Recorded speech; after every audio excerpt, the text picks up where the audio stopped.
एक गांव में वैराग्यवती नाम की एक कन्या रहती थी जो भगवान विष्णु की बहुत बड़ी भक्त थी। उसने अपना सब कुछ विष्णु के नाम ही कर दिया था।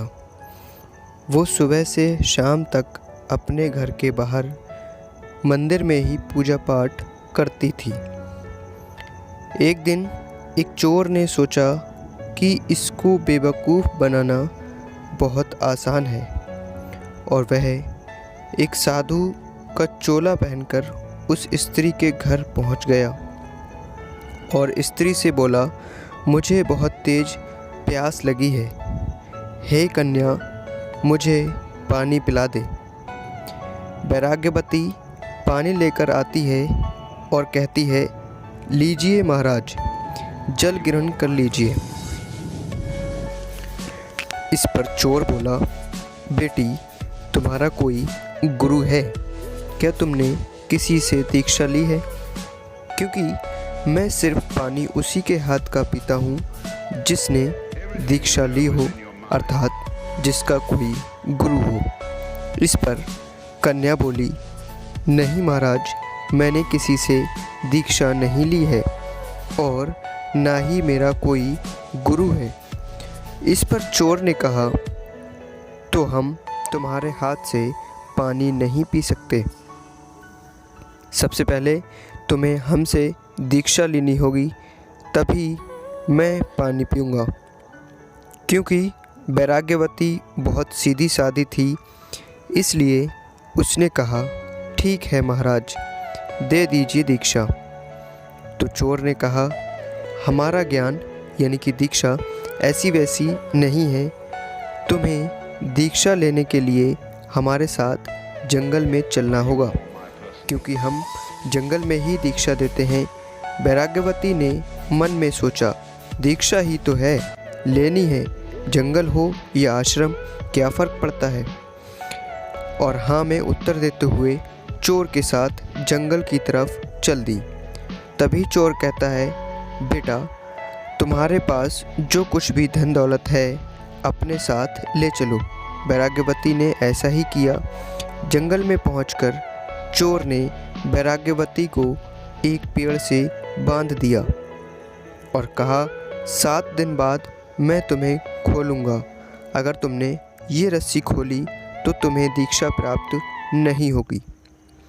इधर वैराग्यवती के पिता बहुत परेशान हुए जब उनकी बेटी घर नहीं पहुंची और वे दुखी होकर बेटी की तलाश में चल दिए। उधर भगवान विष्णु ने देखा कि कोई दिनों से उनके मंदिर में पूजा पाठ नहीं हो रहा था, तो उन्होंने नारद को वैराग्यवती को देखने के लिए भेजा। जब नारद जी नारायण नारायण करते हुए जंगल में पहुंचे तो देखा वैराग्यवती एक पेड़ से बंधी है, तो वे तुरंत उसे खोलने के लिए पहुंचे।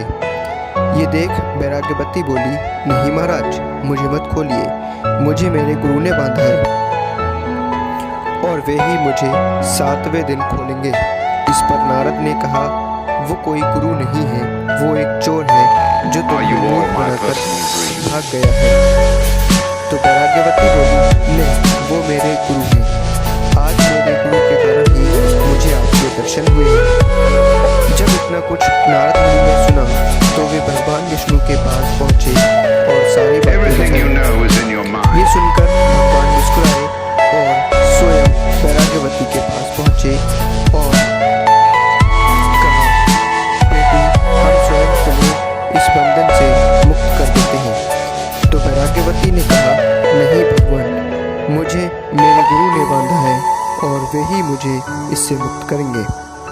ये सुनकर भगवान ने नारद जी को उस चोर को लाने को कहा। नारद जी तुरंत चोर के पास पहुंचे और उसे भगवान विष्णु के पास लाए। जैसे ही चोर ने भगवान के दर्शन किए तो तुरंत अपनी गलती स्वीकार कर ली, लेकिन वैराग्यवती पर इसका कोई असर नहीं हुआ। वो अब भी वही कह रही थी कि मुझे मेरे गुरु के कारण ही भगवान के दर्शन हुए, क्योंकि मुझे इतना समय हो गया आपकी भक्ति करते हुए,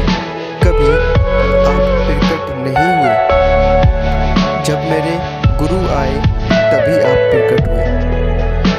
अतः मेरे लिए मेरे गुरु ही सब कुछ है। तो दोस्तों, आज की इस कहानी से हमें शिक्षा मिलती है कि गुरु का दर्जा भगवान से भी बढ़कर है। Thank you for watching. Please subscribe our